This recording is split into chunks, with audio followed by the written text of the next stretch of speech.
En Berlín, el profesor Roland Hetzer, del Instituto Alemán de Cardiología, corrige un defecto del tabique interventricular de una niña de 10 meses. En Jena, el profesor Johannes Schelle, de la clínica universitaria Friedrich Schiller, realiza una resección hepática. En Londres, Peter Earnshaw, miembro del Real Colegio y cirujano de los hospitales Guy's y St. Thomas, practica un reemplazo total de rodilla. Intervenciones difíciles de por sí, que además tienen otro aspecto en común. En los 3 casos, el equipo se había comprometido a operar sin transfundir sangre halogénica. Hoy día, en 150 países, más de 100.000 médicos se han comprometido también a practicar la medicina y la cirugía sin sangre, porque tienen la firme convicción de que las estrategias alternativas a las transfusiones son sencillas, seguras y eficaces. Muchos opinan que todo empezó en la década de 1950, con la innovadora cirugía mayor cardiovascular sin sangre del Dr. Denton Cooley. Este atendió a pacientes testigos de Jehová, quienes, aunque desean tratamiento médico y quirúrgico de calidad, no aceptan transfusiones de sangre halogénica, pues obedecen el mandato bíblico: absténganse de sangre. En 1977, su equipo publicó un informe sobre sus 20 años de experiencia tras una serie consecutiva de 542 operaciones cardiovasculares sin sangre. En él se indicó un riesgo aceptablemente bajo. El profesor Richard Spence, pionero en estrategias alternativas a las transfusiones. Lo que aprendimos con los testigos de Jehová en las primeras etapas de la medicina y la cirugía sin sangre benefició sin lugar a dudas al resto de nuestros pacientes. Actualmente, el campo del ahorro de sangre supone el uso planificado de múltiples alternativas para evitar la necesidad de transfundir a un paciente sangre de otra persona. Hemos operado tanto a neonatos como a personas de más de 90 años y utilizamos los mismos enfoques y técnicas. El profesor Albert Hug habla de lo que se ha logrado en los pacientes en general. Durante los años en que los riesgos de las transfusiones de sangre no se percibían como hoy, el 15% de las pacientes de riesgo recibían sangre. En la actualidad, esta cifra está muy por debajo del 1%, y eso que nuestro centro se especializa en casos complicados.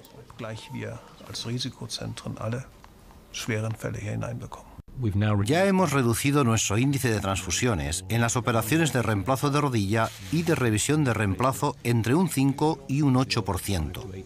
Lo ideal sería reducirlo a 0. El profesor Hetzer destaca una de las razones de tal objetivo. Hoy día, por lo menos el 80% de los pacientes preferiría en lo posible que no se le administrara sangre. Y, por razones legales y éticas, se procura respetar cada vez más los deseos del paciente. Los expertos también quieren evitar los riesgos médicos concomitantes de las transfusiones de sangre halogénica. Toda unidad donada al banco de sangre, sea halogénica o autóloga, presenta el riesgo de incompatibilidad ABO por error humano y de que se produzca una reacción hemolítica transfusional mortal. Entre los efectos secundarios se cuenta la transmisión no solo de infecciones virales de las que todo el mundo habla, como el VIH o la hepatitis B o C, sino también de nuevos virus que imperan en la población donante. Y las transfusiones de sangre constituyen cada vez más una vía de contagio de enfermedades parasitarias. El impacto de la inmunomodulación transfusional en la salud pública es muy difícil de evaluar. Y calculamos que en Estados Unidos tal vez mueran anualmente de 10.000 a 50.000 pacientes por causas relacionadas con la inmunomodulación transfusional. ¿Mutarán los virus existentes y producirán enfermedades? No hay razón para creer que no lo harán. Muchos ven estos riesgos y los gastos concomitantes, pero creen que no disponen de alternativas a la sangre halogénica. Sin embargo, tras un estudio innovador realizado por el Dr. Paul Eber de Canadá, hasta los beneficios de la sangre halogénica, según los criterios actuales, se están cuestionando. En dicho estudio se comparaba una práctica transfusional liberal en pacientes graves de la unidad de cuidados intensivos con otra restrictiva. Los resultados fueron sorprendentes, en particular las tasas de mortalidad. Me refiero al estudio de Eber, en el que se demostró con más de 800 pacientes que transfundir menos da mejores resultados. Dos estudios previos aportaron datos que indican la necesidad de revisar los criterios sobre el uso de sangre. Veamos primero el estudio Sanguis, publicado en 1994. Fue parte de una acción coordinada del Programa de Investigación Médica de la Comisión Europea y analizó los índices de transfusiones en importantes hospitales europeos. Llegaron a compararse los índices habituales en 43 hospitales clínicos para 6 intervenciones comunes y estandarizadas. El estudio reveló que los centros transfundían automáticamente a porcentajes muy distintos de pacientes para el mismo tipo de operación, desde un 0% hasta un 96% en intervenciones de bypass coronario, y desde un 0% hasta un 100% en las de reemplazo total de cadera.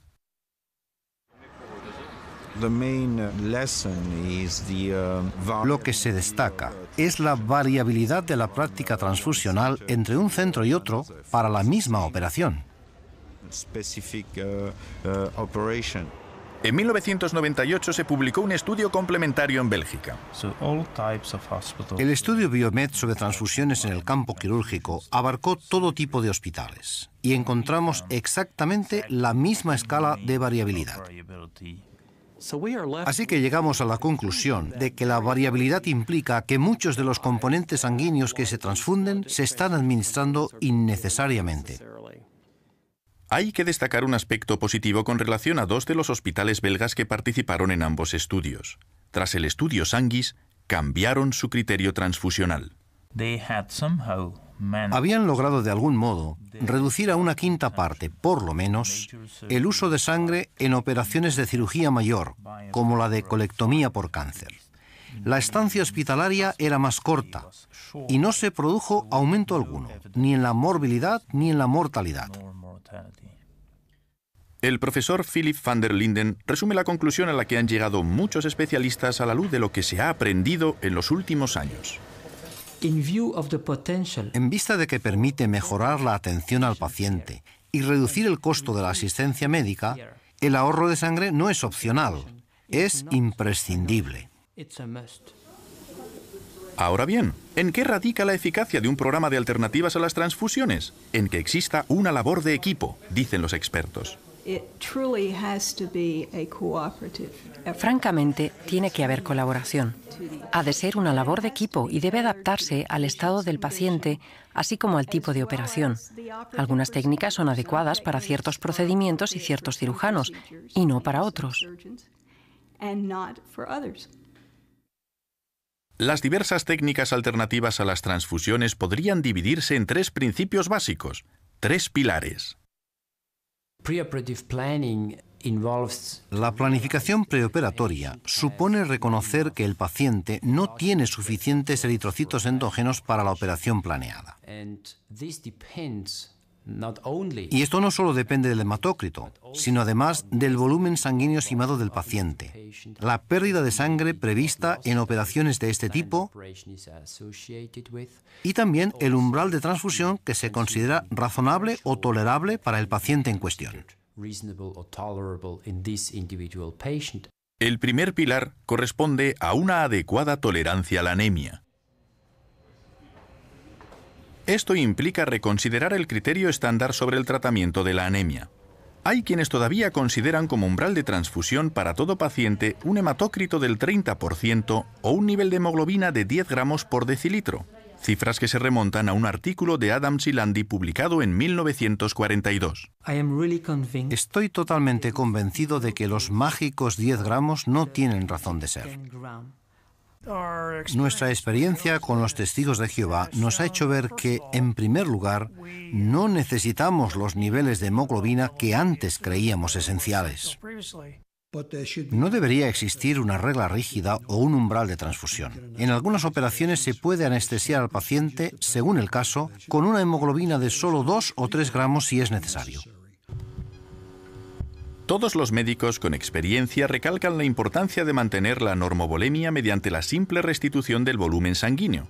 Si este es adecuado, el consumo de oxígeno se mantiene dentro de un amplio margen de niveles de hemoglobina. Según el profesor van der Linden, Los dos mecanismos principales para mantener una oxigenación tisular adecuada son el aumento del gasto cardíaco y el aumento de la extracción tisular de oxígeno. Entre los hematócritos aquí indicados, la cantidad de oxígeno extraída de los hematíes de una persona no anémica es prácticamente igual a la extraída de un número menor de hematíes en un caso de anemia normovolémica aguda. El primer mecanismo se consigue disminuyendo la viscosidad de la sangre y la estimulación simpática.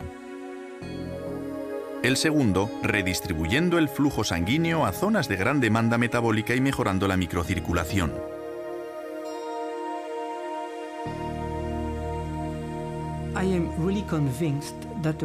Estoy plenamente convencido de que un mayor conocimiento del mecanismo que permite mantener la oxigenación tisular adecuada en un caso de anemia normovolémica aguda podría disminuir el riesgo de transfusión de sangre. ¿Qué experiencia ha habido con relación a este principio en particular? He reducido a la mitad nuestro índice de transfusiones con solo decir, ¿podemos bajar nuestro umbral de 10 a 8 y controlar un poco más las decisiones? Fue muy fácil, no costó nada. Sabemos que podemos permitir que los pacientes se adapten a niveles de hemoglobina relativamente bajos sin transfusiones de sangre. Como es lógico, hace falta planear con antelación, sobre todo si el paciente, por razones religiosas o de otra índole, rechaza la sangre halogénica. La planificación preoperatoria requiere una cuidadosa evaluación clínica de los riesgos de hemorragia y minuciosos análisis de laboratorio, incluidos los parámetros hematológicos estándar. Según el estado del paciente, podrían necesitarse también pruebas de coagulación y de afecciones que contribuyen a la anemia. Luego hay que calcular el margen de seguridad, es decir, la pérdida de eritrocitos tolerable para un paciente concreto durante todo el proceso perioperatorio. El profesor Earnshaw, basándose en las operaciones de reemplazo de articulaciones, explica su forma de abordar la situación. Con tan solo la altura y el peso, el sexo y la hemoglobina y el hematócrito iniciales se puede calcular el volumen sanguíneo. Luego, consultando los datos que se tengan, y cualquiera que haya practicado más de unas cuantas operaciones de este tipo debería poder referirse a ellas y ver cuál es la pérdida habitual, hay que averiguar la pérdida prevista para esa intervención en concreto. El último factor es ¿cuánto puede tolerar el paciente? En otras palabras, ¿hasta qué nivel puedo dejar que llegue? ¿Y si la pérdida de eritrocitos prevista es mayor que la tolerable? La pérdida de sangre tolerable puede incrementarse con solo reducir el umbral de transfusión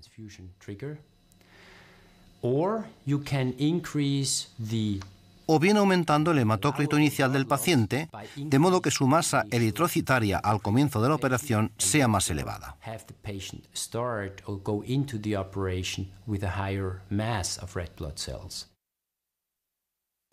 Varias de estas técnicas proactivas se pueden agrupar bajo el segundo pilar: optimizar la masa eritrocitaria. Podemos incrementar la masa eritrocitaria circulante del paciente antes de la operación. Y eso se consigue con hematínicos baratos, como el hierro, el ácido fólico y la vitamina B12.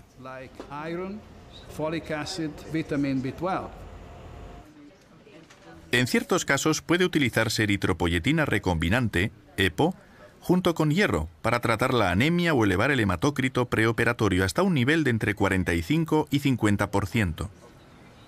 La EPO suele empezar a administrarse de 10 a 21 días antes de la operación. La EPO, representada por pequeñas partículas, incrementa la producción de eritrocitos al fomentar la supervivencia, diferenciación y maduración de las células eritroides en la médula ósea.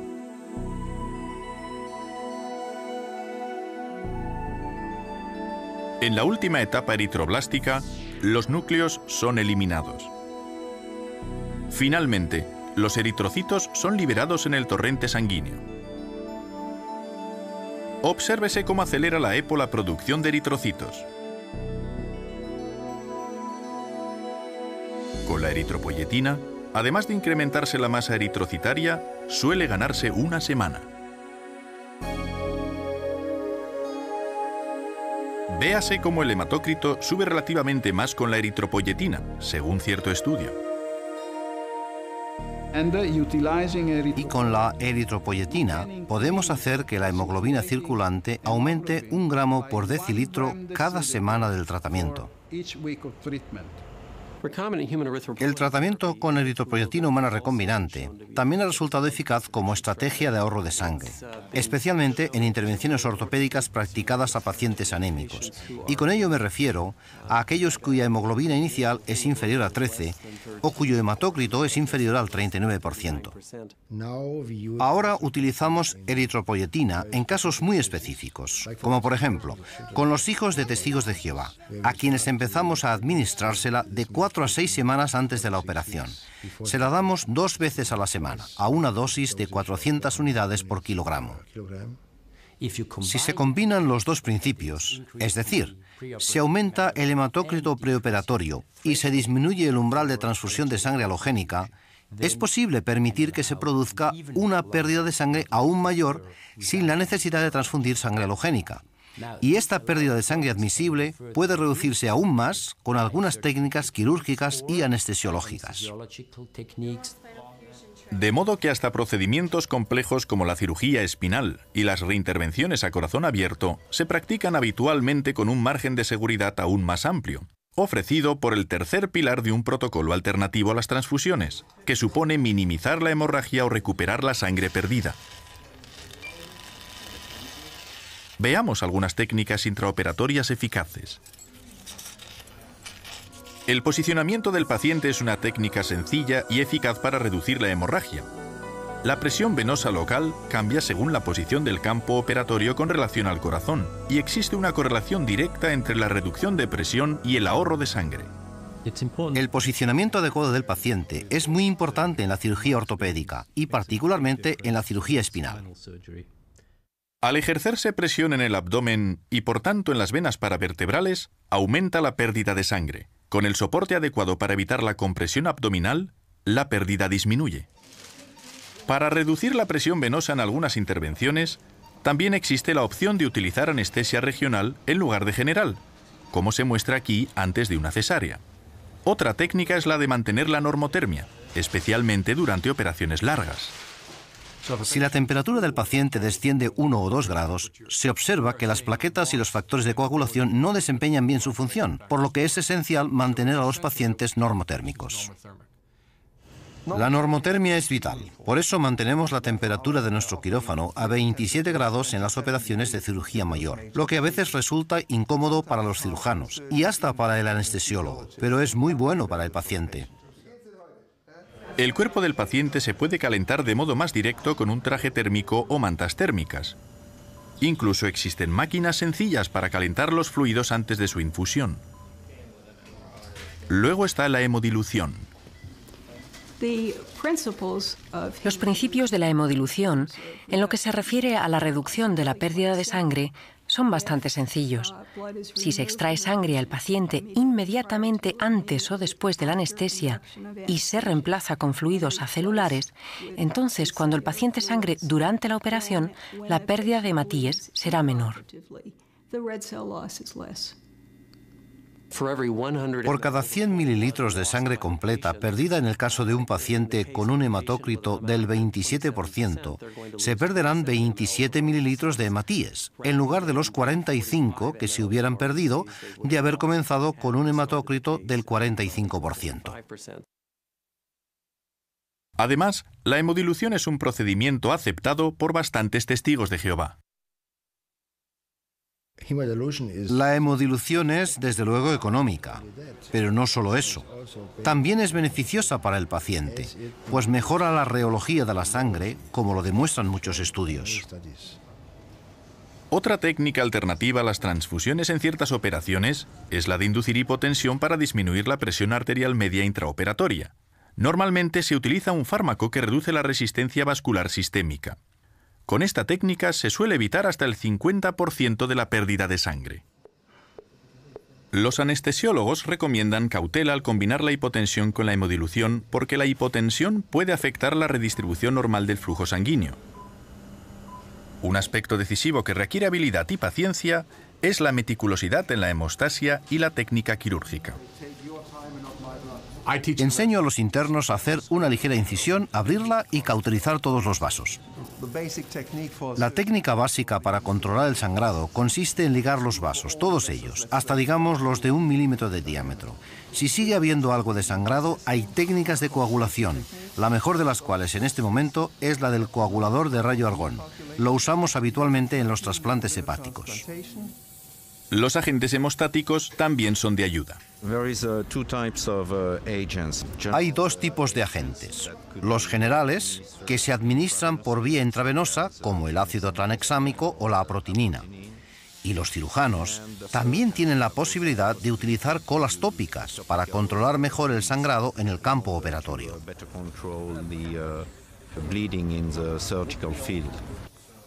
Aquí vemos cómo se aplica una compresa de cola de fibrina directamente sobre la superficie disecada de un hígado. Este producto, que contiene una fracción de sangre, es aceptado por bastantes testigos de Jehová y otros pacientes. La última alternativa intraoperatoria a las transfusiones se denomina recuperación de sangre. Si la hemorragia intraoperatoria es intensa, la sangre derramada puede aspirarse con una máquina de recuperación de sangre, que suele tenerse lista para emergencias. Algunas máquinas se limitan a filtrar la sangre que circula por ellas a fin de eliminar cualquier residuo, mientras que otros modelos, además, lavan al mismo tiempo los glóbulos rojos. Una máquina de recuperación de sangre puede ahorrar hasta el 50% de la sangre que de otro modo se perdería. Su uso resulta aceptable para bastantes pacientes testigos de Jehová. La recuperación de sangre es una técnica muy valiosa, porque cuando se utiliza, la sangre derramada por el cirujano no es sangre perdida para el paciente.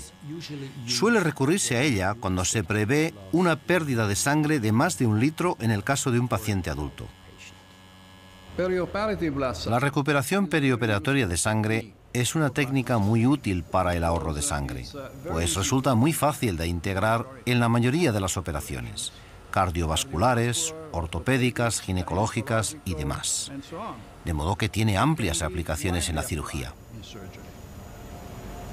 Algunas máquinas de recuperación de sangre pueden adaptarse a niños pequeños, lo que amplía los horizontes de la técnica.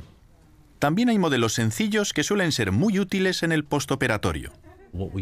Particularmente en las operaciones de rodilla, que suelen realizarse con torniquete y por tanto no hay pérdida intraoperatoria de sangre, la recuperamos después. Es muy sencillo, muy útil y relativamente barato. Solo hay que filtrar la sangre que sale y reinfundirla. Llevamos unos 4 años haciéndolo y estamos muy satisfechos con la tasa de éxito.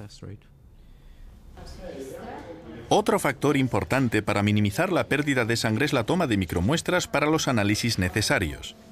Dicha medida es de importancia capital en el preoperatorio y el postoperatorio de bebés, así como de adultos anémicos. El profesor Michael Obladen aborda el problema que presentan los bebés prematuros. Le decimos al médico la cantidad de sangre que realmente hace falta y que no saque más. Antes la idea era, en caso de duda, sacar medio mililitro más. Ahora ya no hablamos de mililitros, hablamos de microlitros. Cada muestra extraída consta en la historia clínica del bebé, de modo que todos son conscientes de la cantidad acumulativa de sangre extraída. El profesor Ernest Moore lo recomienda para los adultos. Si se suman todas las muestras de sangre, es sorprendente la cantidad que se extrae en una semana en la unidad de cuidados intensivos. Con las micromuestras podemos reducir notablemente los centímetros cúbicos de sangre destinada a los análisis. A los médicos que defienden las estrategias alternativas a las transfusiones se les suele preguntar si estas son aplicables en el caso de traumatismos y demás urgencias médicas. Con los pacientes que han sufrido traumatismos o una gran pérdida inesperada de sangre, lo prioritario es actuar deprisa. La primera estrategia debe ser cortar la hemorragia, sea por medios quirúrgicos o de otro tipo. La segunda es que uno puede aplicar estos métodos terapéuticos, como la recuperación de sangre, en determinadas circunstancias y rescatar la sangre del paciente. El concepto anestesiológico es el de tolerar cierto grado de presión sanguínea relativamente baja y ser un poco restrictivos en transfundir enormes cantidades de volumen, sobre todo antes de haber controlado la fuente quirúrgica de sangrado, o sea, antes de haber localizado y detenido las hemorragias quirúrgicas.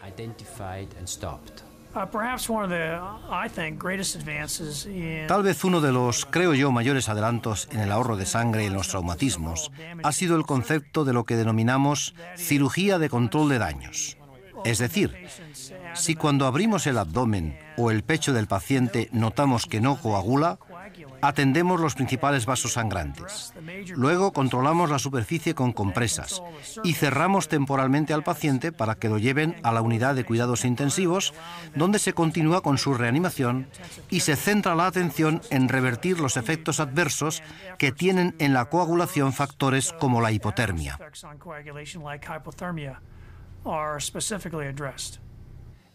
En los traumatismos, el recalentamiento es muy importante, porque la hipotermia prolongada obstaculiza la coagulación y, por tanto, la pérdida de sangre es mayor.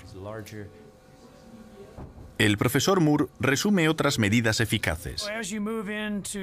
Al pasar a la unidad de cuidados intensivos, donde los problemas son más complejos, opino que el uso de la eritropoyetina se hace aún más imperioso en los casos de traumatismo. A los pacientes testigos de Jehová les administramos sin demora eritropoyetina y hierro tan pronto como llegan al hospital. Puede que también efectuemos una evaluación preventiva de los órganos sólidos mediante radiología intervencionista y que recurramos a la embolización de arterias que no experimentan hemorragia activa, pero corren el riesgo de experimentarla más adelante. Esta breve síntesis de las estrategias debe verse más bien como una idea global. Es cierto que hay una lista de alternativas a las transfusiones, pero eso no nos lleva al quid de la cuestión. El asunto es que tenemos que utilizar dichas alternativas en múltiples combinaciones, adaptadas a las necesidades del paciente. No todo paciente necesita todas las estrategias. Un buen ejemplo de ello es la eritropoyetina.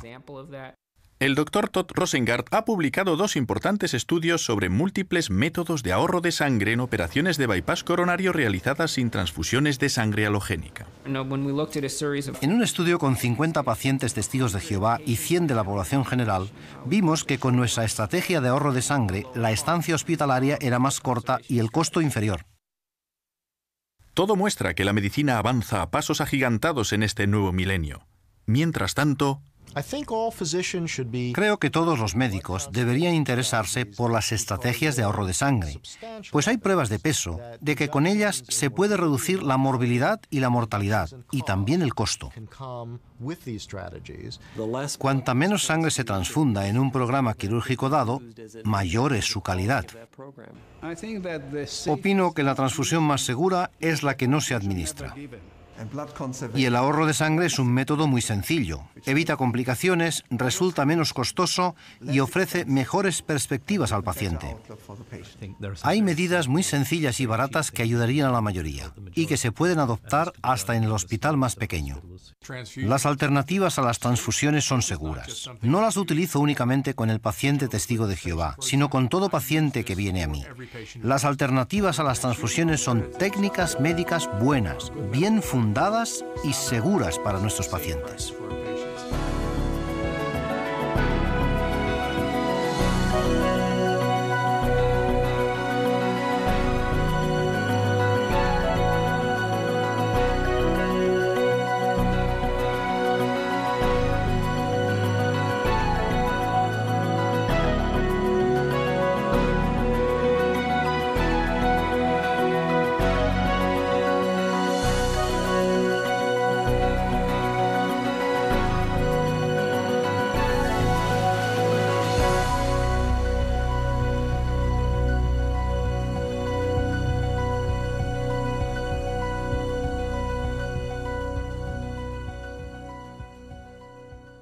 por el Dr. Paul Eber de Canadá, hasta los beneficios de la sangre halogénica, según los criterios actuales, se están cuestionando.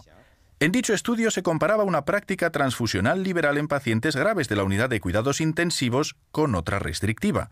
Los resultados fueron sorprendentes, en particular las tasas de mortalidad. Me refiero al estudio de Eber, en el que se demostró con más de 800 pacientes que transfundir menos da mejores resultados. Dos estudios previos aportaron datos que indican la necesidad de revisar los criterios sobre el uso de sangre. Veamos primero el estudio Sanguis, publicado en 1994.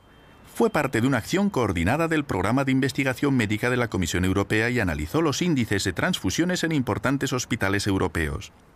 Llegaron a compararse los índices habituales en 43 hospitales clínicos para 6 intervenciones comunes y estandarizadas. El estudio reveló que los centros transfundían automáticamente a porcentajes muy distintos de pacientes para el mismo tipo de operación, desde un 0% hasta un 96% en intervenciones de bypass coronario, y desde un 0% hasta un 100% en las de reemplazo total de cadera.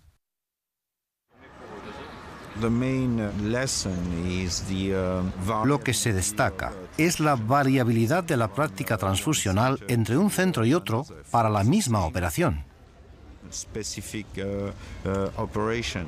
En 1998 se publicó un estudio complementario en Bélgica. El estudio Biomed sobre transfusiones en el campo quirúrgico abarcó todo tipo de hospitales y encontramos exactamente la misma escala de variabilidad. Así que llegamos a la conclusión de que la variabilidad implica que muchos de los componentes sanguíneos que se transfunden se están administrando innecesariamente. Hay que destacar un aspecto positivo con relación a dos de los hospitales belgas que participaron en ambos estudios. Tras el estudio Sanguis, cambiaron su criterio transfusional. Habían logrado de algún modo reducir a una quinta parte, por lo menos, el uso de sangre en operaciones de cirugía mayor, como la de colectomía por cáncer. De lo que se ha logrado en los pacientes en general. Durante los años en que los riesgos de las transfusiones de sangre no se percibían como hoy, el 15% de las pacientes de riesgo recibían sangre. En la actualidad, esta cifra está muy por debajo del 1%, y eso que nuestro centro se especializa en casos complicados.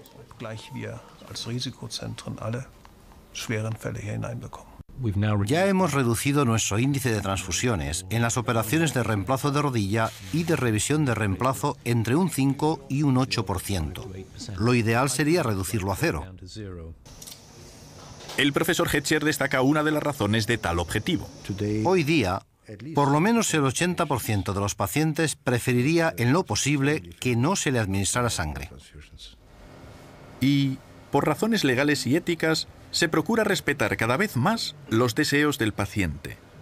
Los expertos también quieren evitar los riesgos médicos concomitantes de las transfusiones de sangre halogénica.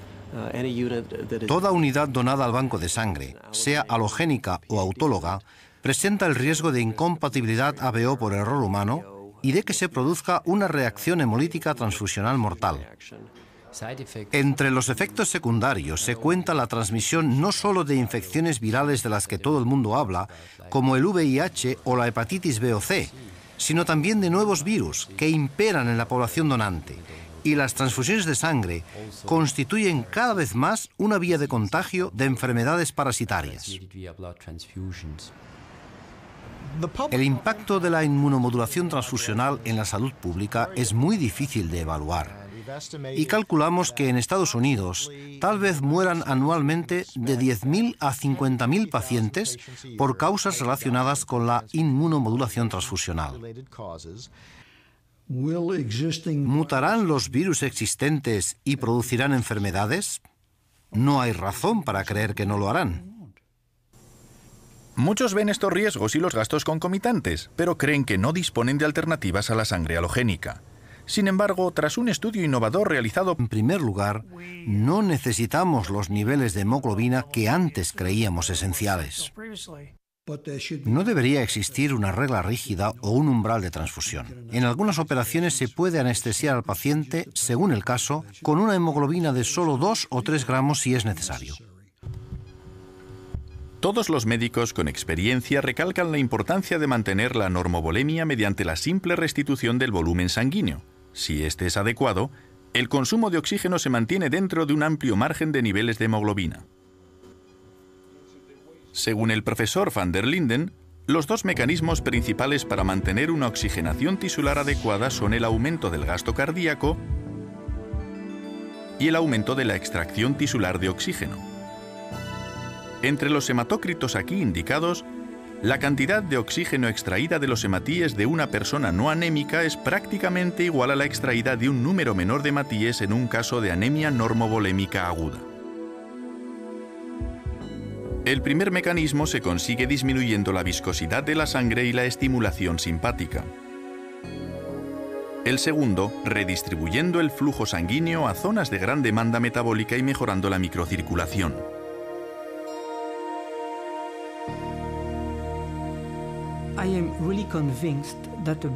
Estoy plenamente convencido de que un mayor conocimiento del mecanismo que permite mantener la oxigenación tisular adecuada en un caso de anemia normovolémica aguda podría disminuir el riesgo de transfusión de sangre.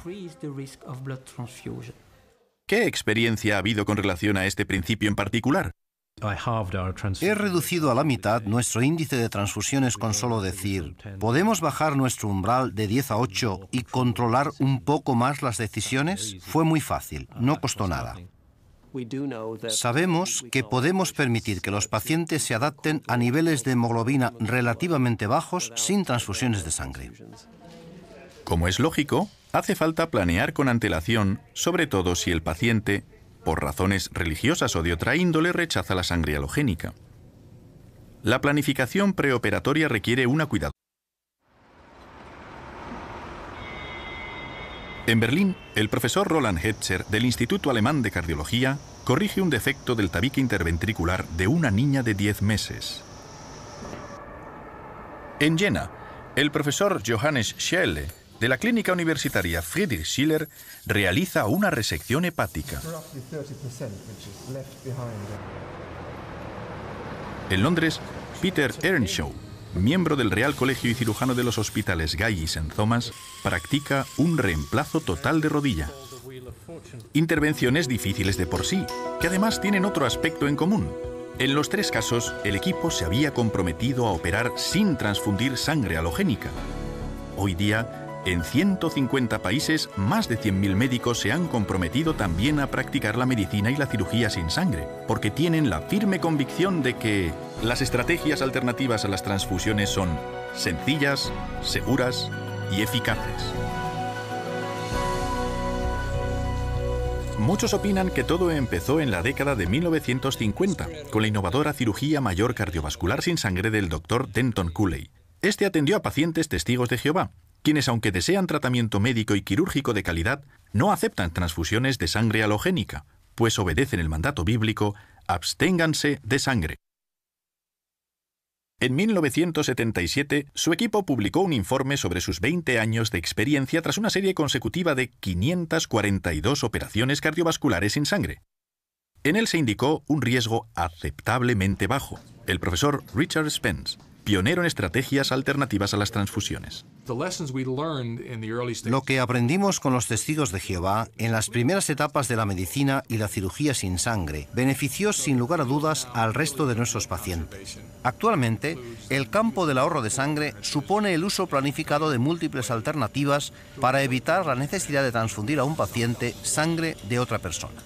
Hemos operado tanto a neonatos como a personas de más de 90 años y utilizamos los mismos enfoques y técnicas. El profesor Albert Hug habla. La estancia hospitalaria era más corta y no se produjo aumento alguno, ni en la morbilidad ni en la mortalidad. El profesor Philip van der Linden resume la conclusión a la que han llegado muchos especialistas a la luz de lo que se ha aprendido en los últimos años.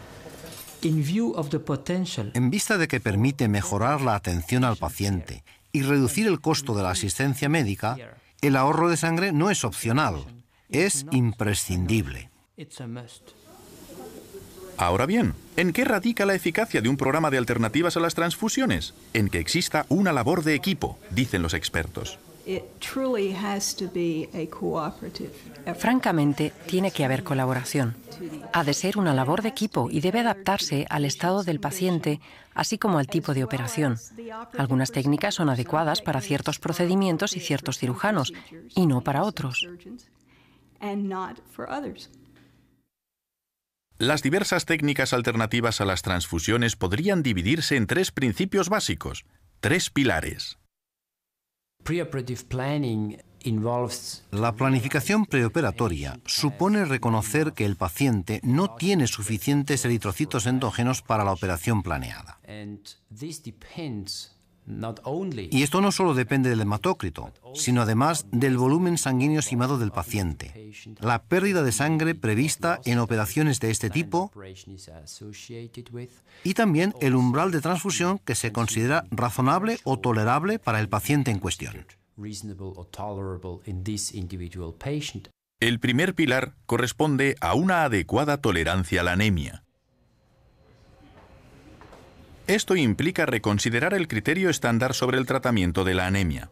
Hay quienes todavía consideran como umbral de transfusión para todo paciente un hematócrito del 30% o un nivel de hemoglobina de 10 gramos por decilitro, cifras que se remontan a un artículo de Adams y Landy publicado en 1942.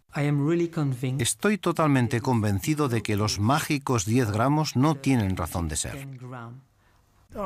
Nuestra experiencia con los testigos de Jehová nos ha hecho ver que, en